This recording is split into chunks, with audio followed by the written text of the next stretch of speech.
Okay, harmonizing the gospel accounts of Matthew, Mark, Luke, and John is what we are doing here on Sunday mornings in the auditorium. We are getting the outline information primarily from a book called The Fourfold Gospel, as I've mentioned to you in the past. Last week we were dealing with the issue still in John 5 of Jesus healing a man on the Sabbath day and what he taught after that. Well, now we're going to move forward. If you're looking at the outline, if you have one, it's Roman numeral 5, letter B. Jesus came to the defense of his disciples for plucking grain, is the way it's worded there. I need 3 readers. Who will read for me this morning? Don't be shy, I won't pick on you. All right, Scott. Matthew 12, 1 through 8. Anybody else? Cindy? Mark 2, 23 through 28, and one more. All right, Harold. Luke chapter 6, verses 1 through 5. We're going to start at Matthew chapter 12, verses 1 through 8, and we're going to study again Jesus coming to the defense of his disciples for plucking grain. We're going to see why that was something he needed to defend. Matthew chapter 12, beginning at verse 1. At that time Jesus went on the Sabbath day through the corn, and his disciples were an hungry, and began to pluck the ears of corn and to eat. But when the Pharisees saw it, they said unto him, Behold, thy disciples do that which is not lawful to do upon the Sabbath day. But he said unto them, Have ye not read what David did when he was an hungered, and they that were with him? How he entered into the house of God and to eat the showbread, which was not lawful for him to eat, neither to them which were with him, but only for the priests? Or have you not read in the law how that on the Sabbath days the priests in the temple profane the Sabbath and are blameless? But I say unto you that in this place is one greater than the temple. But if ye had known what that meaneth, I will have mercy and not sacrifice, you would not have condemned the guiltless. For the Son of Man is Lord even of the Sabbath day. All right, thank you very much. All right. This is, unfortunately, one of the areas of Scripture that some people have tried to misuse to teach a false doctrine called situation ethics. Do you know what that basically is a fancy word or term for? The end justifies the means. You ever heard somebody say that before, that the end justifies the means, so therefore it must be okay? Usually the way that that's worded is somebody wants to do something that is not good or right, because they think something good will come from it. You ever heard that language before? That it's okay, apparently, in some people's minds to sin if something good comes from it because of situation ethics. Well, that's false. Friends, it is never right to do that which is wrong. I will repeat that this morning. It is never right to do that which is wrong, and it is never wrong to do that which is right, which is what we're going to study right here in Matthew chapter 12. Because they were not doing anything, we need to understand that, they were not doing anything wrong. Look very carefully at the end of verse 7 one more time. He said, You would not have condemned the guiltless. They're innocent. They're not guilty. So they did nothing wrong. That's the whole point. Now, the problem that some people have is, well, I thought he said they did wrong here. I thought they did wrong because they ended up getting something on the Sabbath day. We're going to talk about that, and we're going to explain why they didn't do anything wrong. But we've already seen that this should be not to be a problem anyway because of what we studied in John chapter 5. Was it wrong for Jesus to heal the man on the Sabbath day? Ask that again. Was it wrong for Jesus to heal the man on the Sabbath day? Okay, make sure last 2 weeks we studied that. Make sure we got that. It wasn't wrong. He didn't violate Scripture. It is never wrong to do that which is right. Now, the disciples here went, it says, on the Sabbath day through the corn. Now, please don't misunderstand the King James Version here. This is probably not a cornfield like you and I think of a cornfield. This more or less may be like a wheat field, but it's translated in the King James Version more corn. Either way, it's something that's a grain that they could go about and get and pluck themselves. But nonetheless, his disciples were an hungered and began to pluck the ears of corn and to eat. Let me ask you a question. Under the old law, were provisions made for those in the fields to be able to pluck if they did not have means for themselves? Yes, it was. That was part of the old law system, is that they were not to glean the entire harvest. They were supposed to leave a certain amount of it for those who were poor, who were destitute, didn't have means themselves, so that when they came by, guess what they could do? They could eat. Now, if that's part of the old law, that it's fine for that to be the case, how could they violate the law when the law allowed for such a thing? You see my point now? It was allowed for them. Now, the problem, some people say, well, there was no servile work on the Sabbath day. That was what the Jewish people by large were going to have a problem with. That's why they had a problem with Jesus healing a man on the Sabbath day. The problem was their traditions of the Sabbath day had superseded God's law of the Sabbath day. God's law has never been for man's worse. It has always been for man's better. He has never instituted anything that was worse for us than before. It's always for our better. Does God want us to starve? No. Keep that in mind. If they were poor, do they have a lot to go out and glean and to store for the Sabbath day a lot of times? Not the way somebody else would. All right, keep that in mind. They went and began to pluck the ears of corn and to eat, but when the Pharisees saw it, and remember the Pharisees are that strict sect of the Jews, they said unto him, Behold, thy disciples do that which is not lawful to do upon the Sabbath day. I want you to notice that's their accusation. Just because someone says something does not make it so.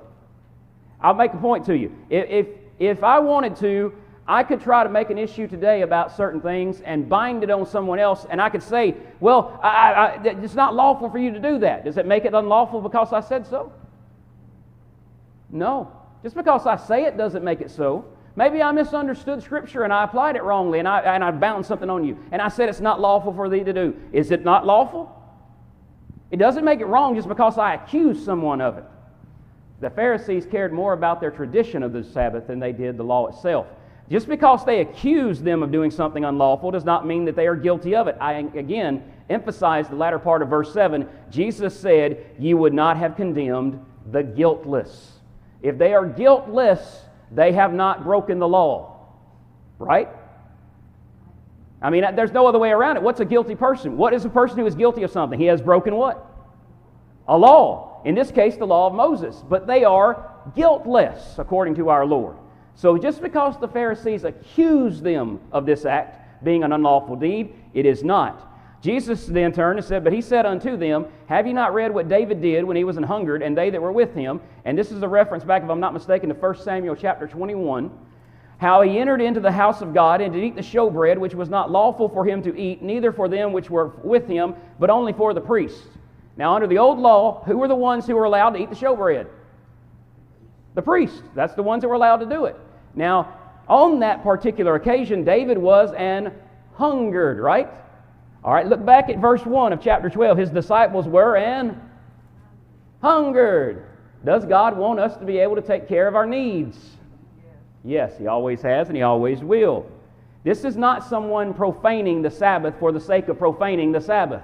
Remember how I made the point that even the Pharisees and those Jews in the first century would have understood if you had an ox go into a ditch that you went out on the Sabbath day and got the ox out of the ditch so it didn't die or it wasn't hurt anymore? They didn't have a problem doing that, and they never claimed that that was breaking the Sabbath day. Well, isn't that servile work? Yes, and that's what they were supposed to be prohibited from doing, right? When was it ever wrong to make sure you had the needs that God supplies for you? Never has been. The Sabbath is not for man's worse, it was for his better. It was a day of rest, but it was not to be something that they took advantage of in the wrong way or applied in the wrong way. He says here, which was not lawful for him to eat. Now, under the old law system, if you wanted to look at it from the absolute nth degree of it, you could bind very strictly. You could say, see, it was just for the priest. It was just for the priest. But that was not, again, something that God wanted them to understand. It was something that they should go to an extreme about. Now, that does not mean God was just wishy-washy. It does not mean that God wasn't firm in His conviction of what He wanted, but He also had some provisions for other things. And we need to understand that. It was never wrong to do that which was good on the Sabbath day. The problem was, and by the way, what was the purpose of wanting the Sabbath day of rest anyway? What was it? What were you showing dependence on? It was to keep it holy, but it was you resting a day and showing your dependence upon God. If God blesses us, does He bless us every day? Yes. The problem was some of these people were again profaning it because they were binding it in the wrong way. You go back and take a look there in 1 Samuel 21, you'll see that David actually did this. And it goes on and says, Or have ye not read in the law how that on the Sabbath days the priests in the temple, now notice, profane the Sabbath. He's using that language because that's the way people would look at it. Now they're accusing his disciples of doing that which was unlawful, right?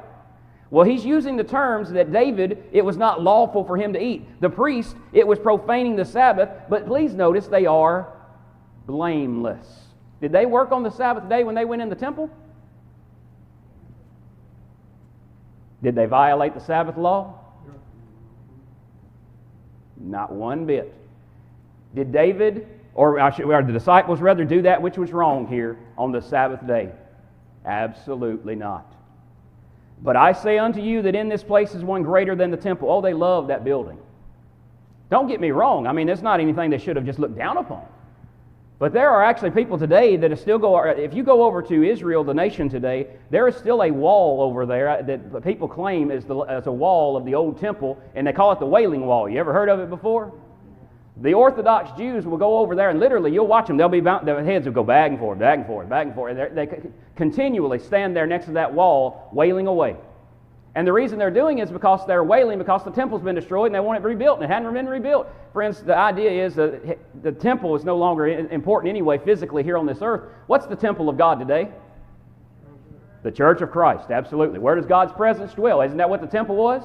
Where God's presence dwelt among His people? Where does God dwell amongst His people today? In the Church of Christ. So therefore, the physical temple is not relevant today.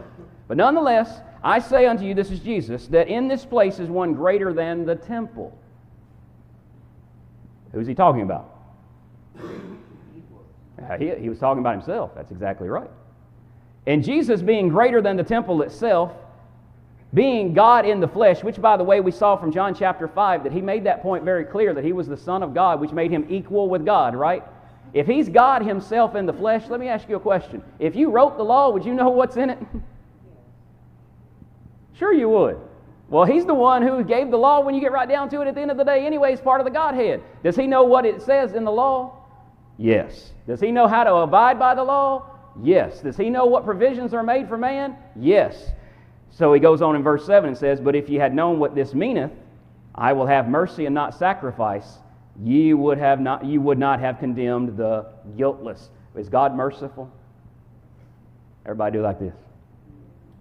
Don't hurt your neck, but do like this. Full of mercy. That's what it means. Merciful. Full of mercy. Even when we're sinners? He's still full of mercy. It's not a time when He's not, when you get right down to it, a way that His mercy is not available, right? It's always available. Jesus tries to get these Jewish Pharisees to understand, I will have mercy and not sacrifice. What was the sacrifice for? Sin, okay. A lot of times that was what they would have to offer for. But in this case, He said, if ye had known what this meaneth, I will have mercy and not sacrifice, ye would not have condemned the guiltless. They are not guilty of breaking the law. And we don't ever need to misunderstand that. Now, there are some people, like I said, who've misused this to try to teach the end justifies the means, but that's not what happened here. If they had violated the law, Jesus would have called them out on it. Remember, He's the one He's God, He gave the law. He wouldn't want them to be breaking it willy-nilly, would He? Or whatever you want to put it, and just throwing it away like it was nothing. He would want them to abide by it. By the way, did Jesus abide by the law of Moses? Yes, He did.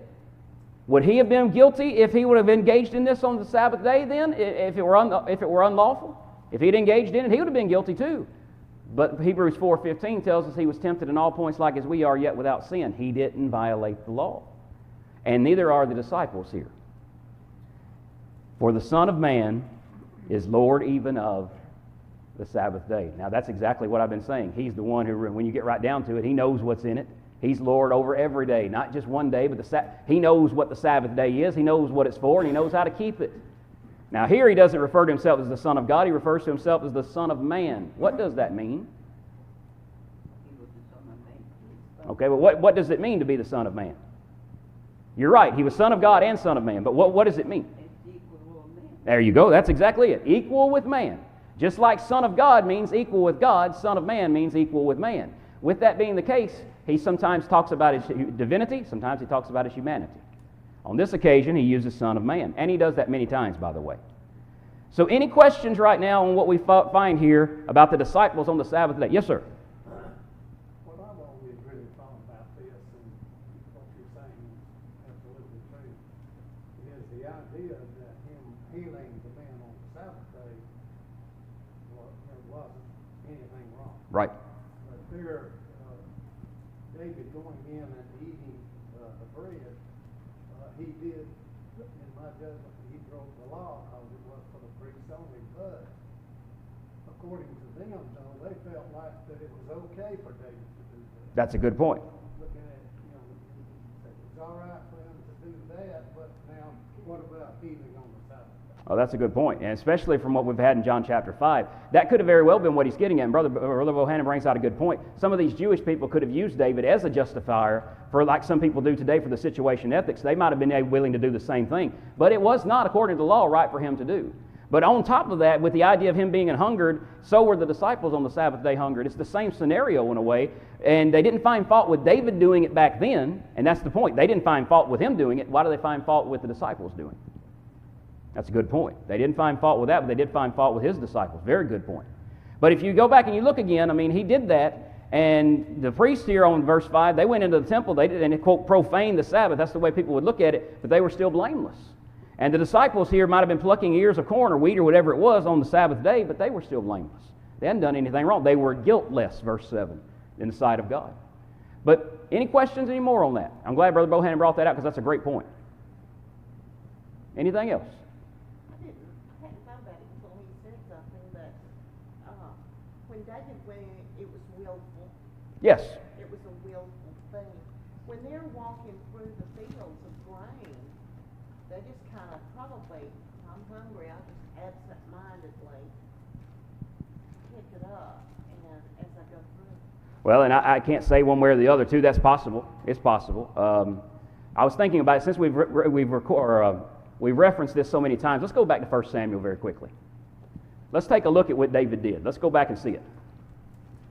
It's good for us to take a look at this. 1 Samuel chapter 21.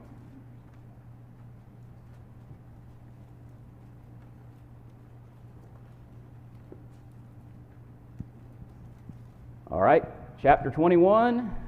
Then came David to Nob to Ahimelech the priest. And Ahimelech was afraid at the meeting of David, and said unto him, Why art thou alone, and no man with thee?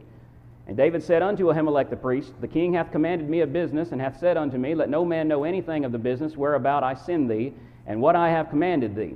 And I have appointed my servants to such and such a place. Now therefore, what is under thine hand? Give me 5 loaves of bread in mine hand, or what there is present. And the priest answered David and said, There is no common bread under mine hand, but there is hallowed bread, if the young men have kept themselves at least from women. And David answered the priest and said unto him, Of a truth, women have been kept from us about these 3 days since I came out, and the vessels of the young men are holy, and the bread is in a manner common, yea, though it were sanctified this day in the vessel. So the priest gave him hallowed bread, for there was no bread there but the show bread that was taken from before the Lord to put hot bread in the day when it was taken away.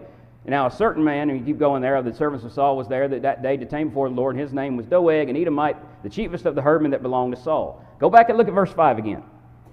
Ahimelech had made it clear the hallowed bread was there, but it was not able to be, the young men needed to have been able to keep themselves from women, is what he says there. And David answered and made it clear that for 3 days that's been the case, and the young men are, quote, holy. And David goes on and says, and the bread is, and the bread there is in italics, and in a manner common, yea, if it were sanctified this day in the vessel. Now, according to the old law, if you were just looking at the old law, the principal matter and everything there, technically speaking, it was for who? It was for the priests. There's no other way around it. That's technically what it was. And on that occasion, I love what Brother Bohannon brought out because that's a wonderful point. The Jews could have gone back and looked at that and said, look here, David did this back here and he was fine, but they wouldn't look at the disciples getting it for their needs on the Sabbath day and be fine with it. They wanted to find fault with them. And David here was convincing enough to the priest. The priest gave him the bread. They didn't seem to not have a major problem. But keep in mind when we come back to Matthew 12 that the priests in the temple, quote, profane the Sabbath, but they are considered what? Blameless. Just because the act there does not mean that they were doing wrong in the sight of God still. And the issue again of them plucking the ears of corn on the Sabbath day, they were not condemned because they were guiltless.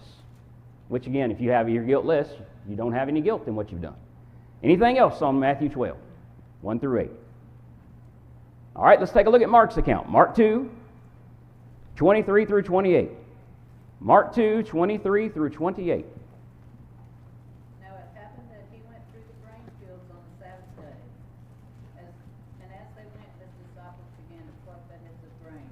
And the Pharisees said to him, Look, why do they do what is not lawful on the Sabbath? But he said to them, Have you never read what David did when he was in need and hungry, he and those with him?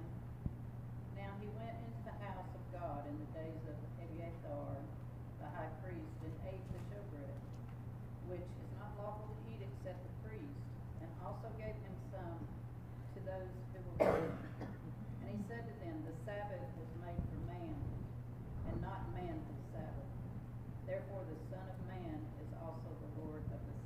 Mark's account gives us a little bit more there, doesn't it?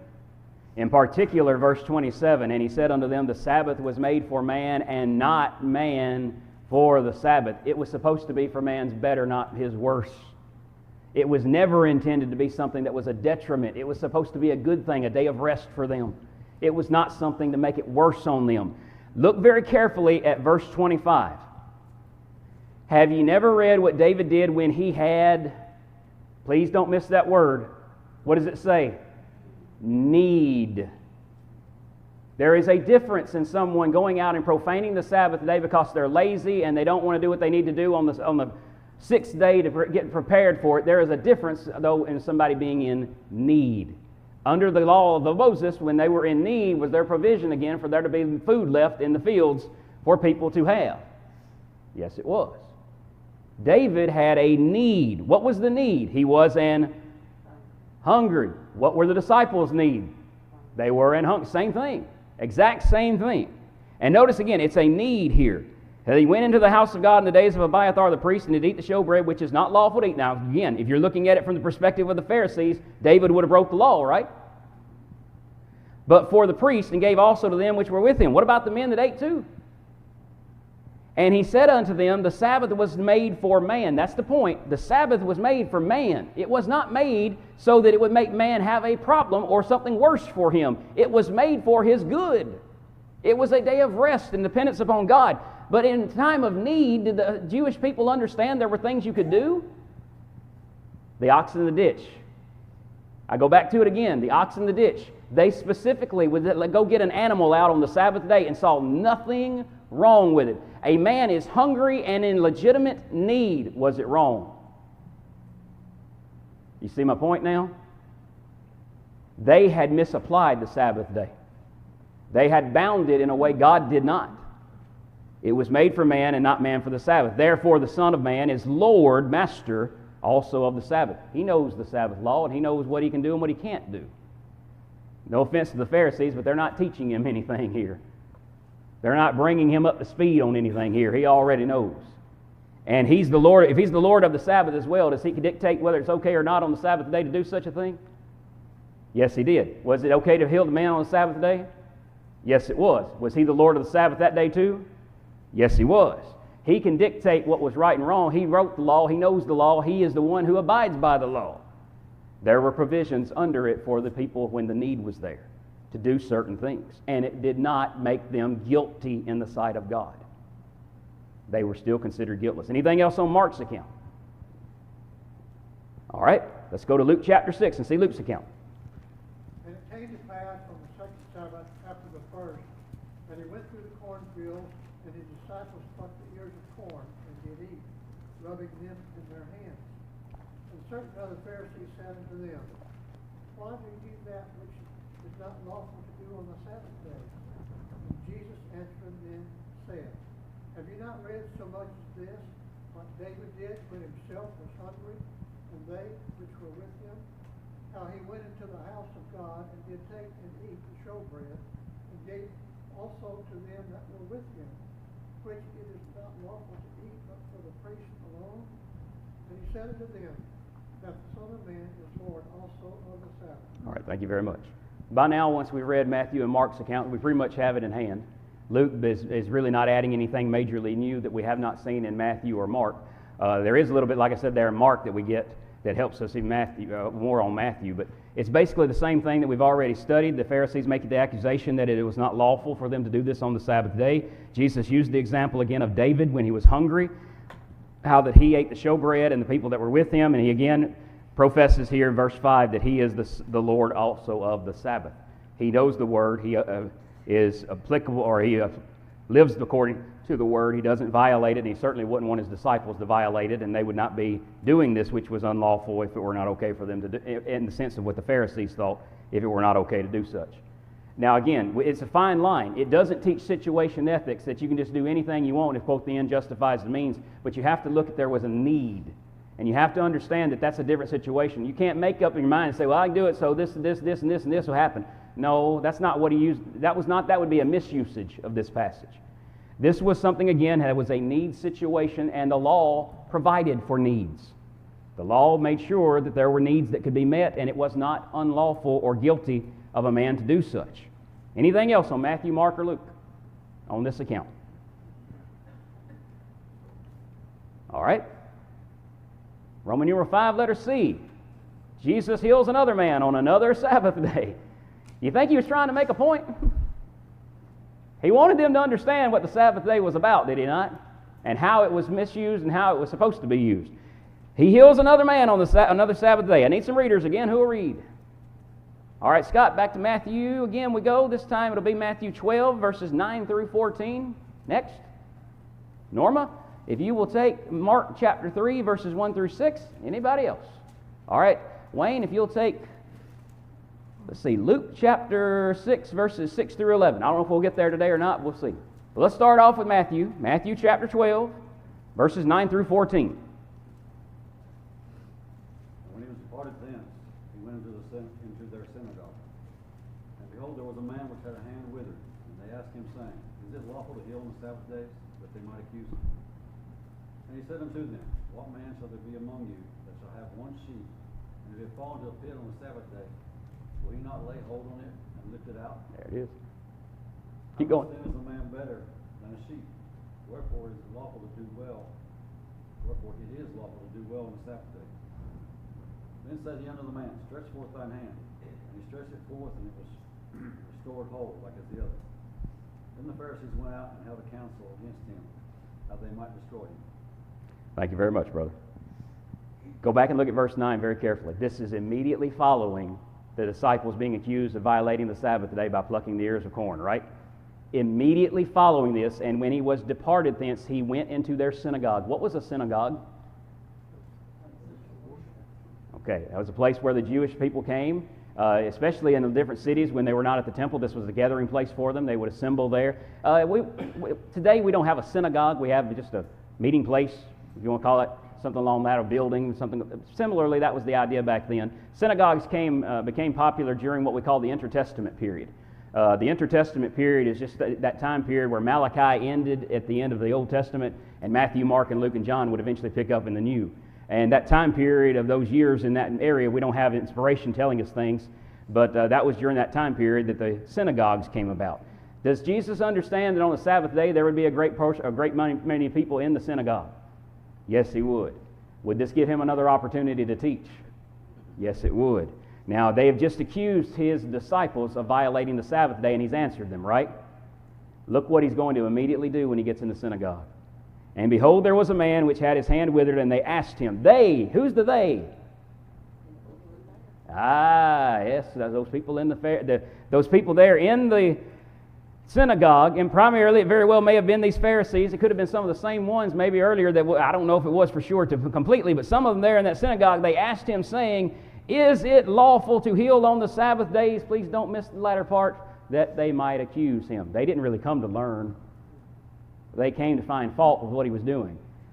You ever met a nitpicker? Oh, yeah. You want to know one of the worst things in the church sometimes?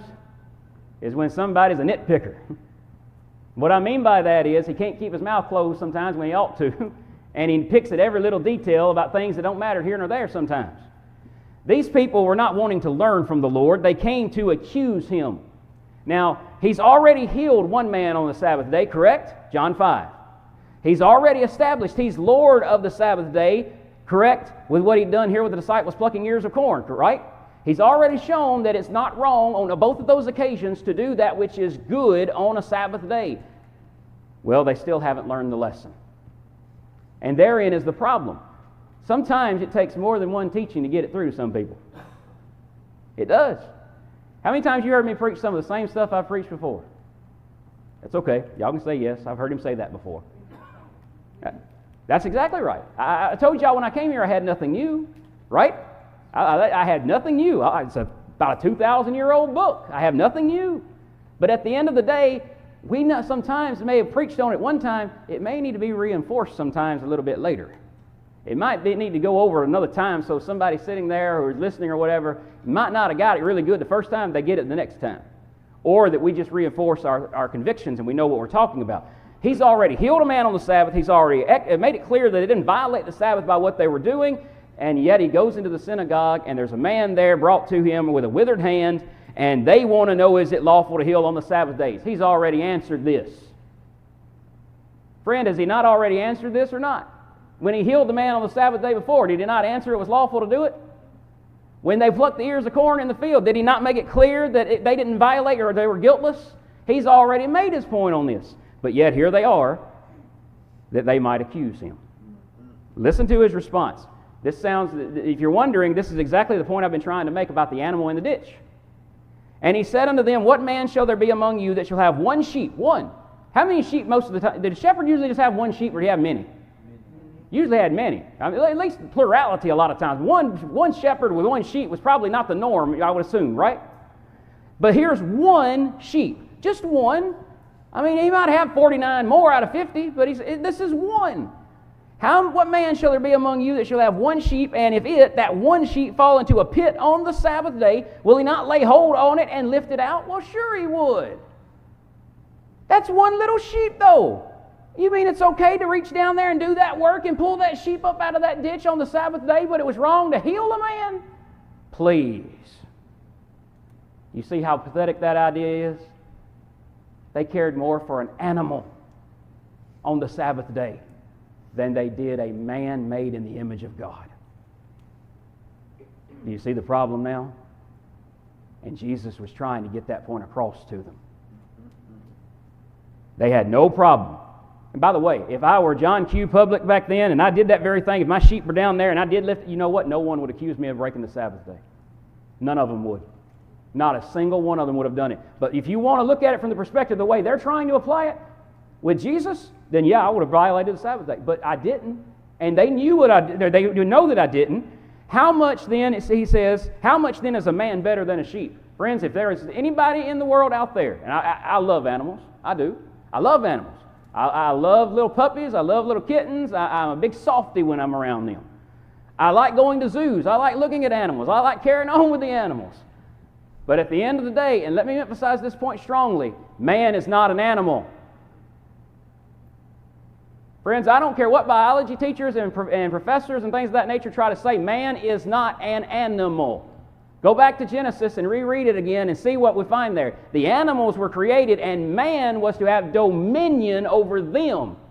You know why I'm saying it the way I'm saying that? Because you have people today that want to make man and animals equal.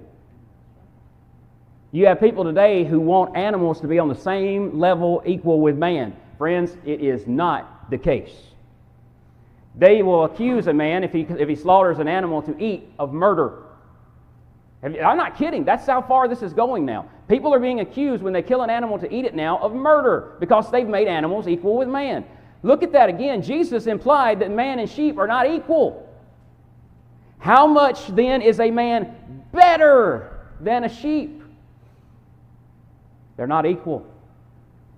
And the people who are trying to make it that way, again, I love animals. Enjoy it. I used to go to, you remember that pet supermarket that was up here by Ingles? Y'all remember where I'm talking about? Up here off of Joe Harris Parkway. They shut it down. I used to go in there, and Shelley and Brooke and I would go in there, and I loved to get the birds, the parakeets. I'd get them, and I'd let them sit on my hand. Of course, they pecked me. They bit me. But anyway, I'd let them sit there, and I'd nuzzle up next to it. They'd let me do it. I'd get one of them ferrets out. I had a hoodie on one night. He got up in my hoodie back there and just kind of took it easy. I love animals, but they're not equal with man. They are not created in the image of God the way we are. They do not have a soul the way we do. And Jesus is trying to get that across to them. You have no problem for helping an animal on the Sabbath day, but you can't help a man who is better than a sheep? Something's wrong there. Their thinking is warped there. Do you see what he's getting across to them? How much then is a man better than a sheep? Wherefore it is lawful. Listen to him again. It is lawful to do well on the Sabbath days. It always was. It never was wrong. That's the whole point. He knows what the Sabbath is. He gave it to them.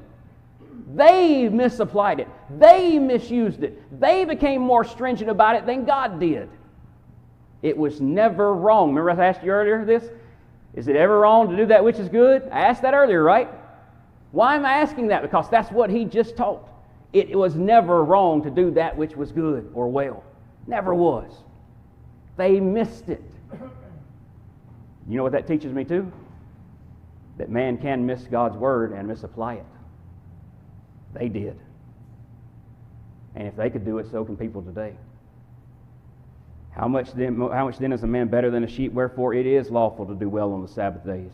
Then saith he to the man, stretch forth thine hand, and he stretched it forth, and it was restored whole like as the other. Immediately. That's a miracle. Supernatural. Then the Pharisees. Oh, by the way, before I read that again, and thank you already for reading it, Scott. Shouldn't that be something over which they should be rejoicing? I mean, here's a man with a withered hand. All of a sudden, it's restored whole, just like the other. Could you imagine that? I'm right-handed. What if all of a sudden my right hand drew up and I couldn't use it? I'm not trying to be offensive with doing that. I'm just being literal. But what if it did something like that and I couldn't use it?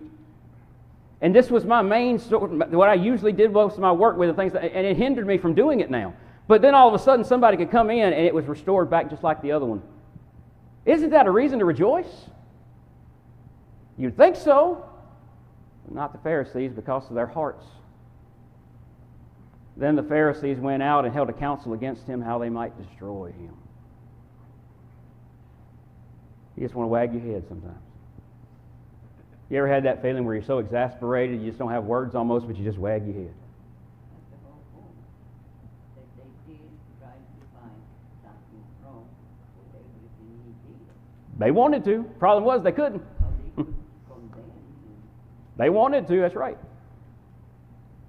Isabel's right. They wanted to find fault with him if they could. They wanted to silence him. They wanted his fame to be squashed. They didn't want people to be listening to him and follow it. They tried every way in the world. The problem was Jesus was ready for them every single time and answered it perfectly every single time. They didn't have good reasoning. Anger and hatred eradicate good reasoning. Well, their reasoning there, you got a good point. They didn't have good reasoning. Again, they could reason a sheep was valuable. An animal was valuable. It was something worth something on the Sabbath day to take care of it, but you couldn't help a man? It doesn't make sense. But that's the way they lived it. And that's how they had been taught, or that's the way they had been teaching it and serving it traditionally. All right, any questions on Matthew 12? What was that, 9 through 14? Are you seeing now more and more as we get into this, deep into it, there was never anything wrong with what they did. They didn't do it. It was all in the Pharisees' thinking, the Jewish people's thinking. They got it wrong. All right, what about Mark 3, 1 through 6? We're going to have to go very fast. And he entered again into the synagogue, and a man having a dried up hand was there. And they were observing him if he will heal him on the Sabbath, in order that they might accuse him. And he said to the man having the dried up hand, "You in the middle, lift yourself up." And he said to them, "Is it legal on the Sabbath to do good or to do evil, to save a life or to kill?" And they were silent. And having looked around at them with anger, being scornful at the hardening of their heart, he said to the man, "Stretch out your hand." And he stretched it out, and his hand was restored as healthy as the other. All right, thank you. And the Pharisees went forth and immediately made an council against him with the Herodians, how they might destroy him. All right, thank you very much. I'm not going to exhaust our study here today because we're running out of time. I'm going to go back to it next week. So if you feel like, well, he didn't touch on something there, I want him to touch, give me a chance next week, okay? Because I'm going to do this before we leave, though, very quickly. Here's the point. Look at verse 4. Is it lawful to do good on the Sabbath days or to do evil? Which one is it? It was always good to do that which is good. Remember, I asked earlier, never wrong to do that which is good, even on the Sabbath day. Was it right to save life on the Sabbath day or to kill on the Sabbath? They had missed it terribly. But we'll go over that more in detail next week. Any questions or comments before we stop today? All right, brethren, appreciate your time.